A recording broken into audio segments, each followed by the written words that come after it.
প্রিয় দর্শক, আসসালামু আলাইকুম।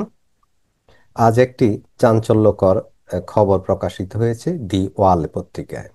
দি ওয়াল শিরোনাম করেছে, হাসিনার পার্টির শতাধিক সাবেক মন্ত্রী সাংসদকে ঢাকার কারাগারে আনা হচ্ছে, জেল হত্যার শঙ্কা দলে। প্রিয় দর্শক, বাংলাদেশের বিভিন্ন জেলে বর্তমানে আওয়ামী লীগের অনেক নেতা রয়েছেন বিভিন্ন মামলায়, যারা বিভিন্ন জেলা কারাগারে বর্তমানে রয়েছেন। এই সকল গুরুত্বপূর্ণ নেতা, বিশেষ করে সাবেক মন্ত্রী এমপি, তাদেরকে ঢাকার কেন্দ্রীয় কারাগারে নিয়ে আসা হচ্ছে কেরানীগঞ্জে।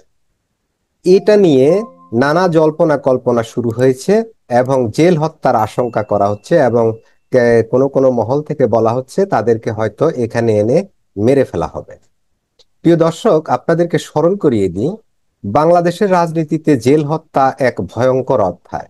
নানা সময়ে রাজবন্দীদের অত্যাচার করে নয়তো সরাসরি গুলি করে হত্যা করা হয়েছে। এছাড়া এই বাংলাদেশের ৫৪ বছরের ইতিহাসে এক কালো অধ্যায় হয়ে আছে ১৯৭৫ সালের ৩রা নভেম্বরের জেল হত্যাকাণ্ড। তো বাংলাদেশে কিন্তু এই ধরনের ঘটনা ইতিহাসে রয়েছে। তেমন ঘটনার আশঙ্কাও কেউ কেউ করছেন যে কেন তাদেরকে হঠাৎ করে ঢাকায় নিয়ে আসা হচ্ছে।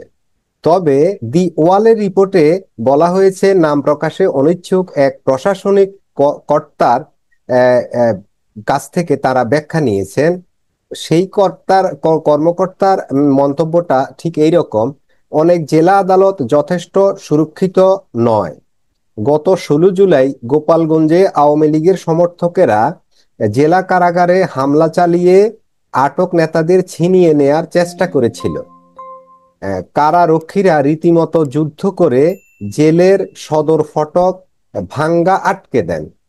গোপালগঞ্জের ঘটনার পরই আলোচনা হয়েছিল এমন ঘটনার পুনরাবৃত্তি আটকাতে আওয়ামী লীগ নেতাদের ঢাকার কেরানীগঞ্জে সুরক্ষিত জেলে এনে রাখা হবে।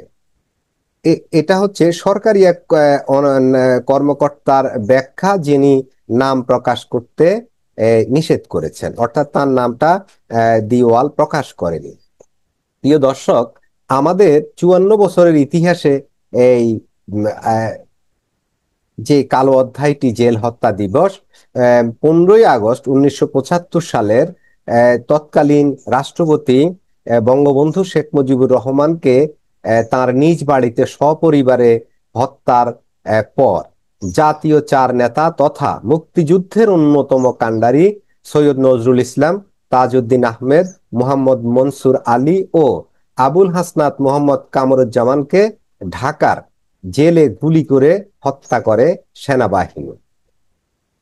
এটিকে জেল হত্যা দিবস হিসেবে চিহ্নিত করা হয়েছে, এবং আওয়ামী লীগ যখন ক্ষমতায় আসে তখন এই এই দিনটিকে পালন করা হয়। ৩রা নভেম্বরে হত্যাকাণ্ড হয়েছিল পুরান ঢাকার কেন্দ্রীয় কারাগারে। আর কেরানীগঞ্জের কারাগারটি নতুন, সেটি ২০১৬ সালের ১০ এপ্রিল উদ্বোধন করা হয়। পুরান ঢাকার কারাগার থেকে বন্দীদের কেরানীগঞ্জে নিয়ে রাখা হয়। আওয়ামী লীগের নেতাকর্মীদের অনেকেই গ্রেপ্তারের পর থেকে কেরানীগঞ্জের কারাগারে রয়েছেন।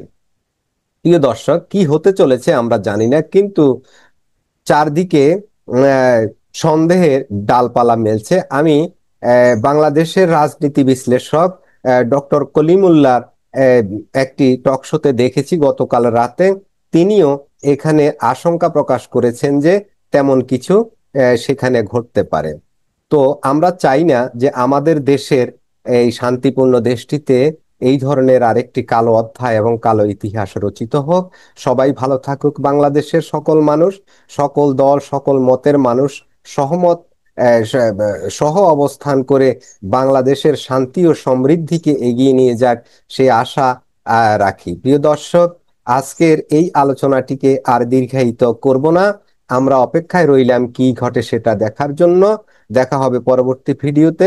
সে পর্যন্ত সবাই ভালো থাকুন, সুস্থ থাকুন। আল্লাহ হাফেজ।